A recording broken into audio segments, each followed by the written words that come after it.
Allez, Jean Alpecin pour John Degenkolb.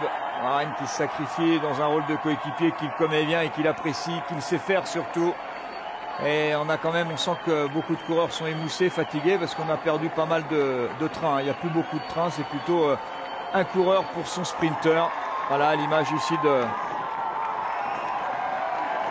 l'équipe Jean Alpecin qui cherche John Degenkolb, qui va s'écarter. Attention quand on s'écarte, voilà la flamme rouge, le kilomètre. Et une chute, voilà, il y a eu une chute ici malheureusement pour un coureur de l'équipe Trek qui est tombé. Christophe Riblon aussi. C'est bien tombé là. À pleine vitesse, toujours embêtant. Regardez Sagan qui se bouscule de l'épaule gauche, on verra ça avec Arnaud Démare. Regardez, on se frotte entre Arnaud Démare et Peter Sagan. Il en a trop fait Peter Sagan. John Degenkolb. Sagan dans la roue de Christophe. Degenkolb vient de se replacer pour essayer d'être à hauteur de Peter Sagan. André Greipel un peu loin, Mark Cavendish qui revient. Voilà le dernier virage à droite. Et Alexander Christophe qui est vraiment emmené de Mad Metz. Peter Sagan pour enfin gagner. John Degenkolb de placer l'accélération d'Alexander Christophe qui est parti de très loin. Mais on sait qu'il est l'un des meilleurs sprinteurs du monde. Et personne peut-être Greipel. Alexander Christophe, André Greipel. Et le maître c'est Greipel. André Greipel qui s'impose devant Brian Cocard. Alexander Christophe. Il manquait pas beaucoup. Voilà les trois premiers. André Greipel pour sa 4e victoire sur le Tour de France. Thierry, encore une fois, Brian Cocard, il était trop loin au virage. Dommage, vous avez vu comme il revient vite. C'est son problème, il a du mal à se placer.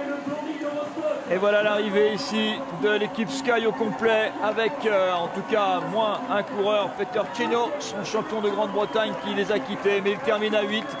Et ils ont décidé d'attendre, voilà, de laisser les sprinters s'expliquer. André Greipel a frappé une fois encore sur le Tour de France, comme Marcel Kittel, son compatriote l'an dernier.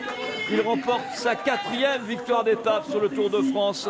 Coup de chapeau à tous ceux qui en terminent maintenant, ça n'avait aucune importance. Le sourire de Cyril Gauthier, de Peric Kemener, de Pierre Rolland un peu plus tristounet.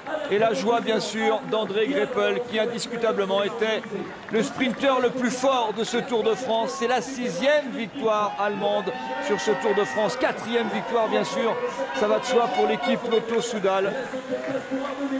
Et Brian Cocard, 2e. Et le plus combatif de ce Tour de France. On salue bien sûr l'arrivée des Sky. Regardez cette équipe Sky autour de Christopher Froome.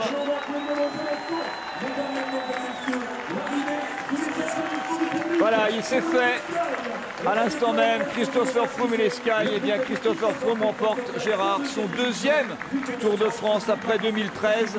2015 pour le coureur britannique. Né à Nairobi, c'est vrai, le Kenyan blanc.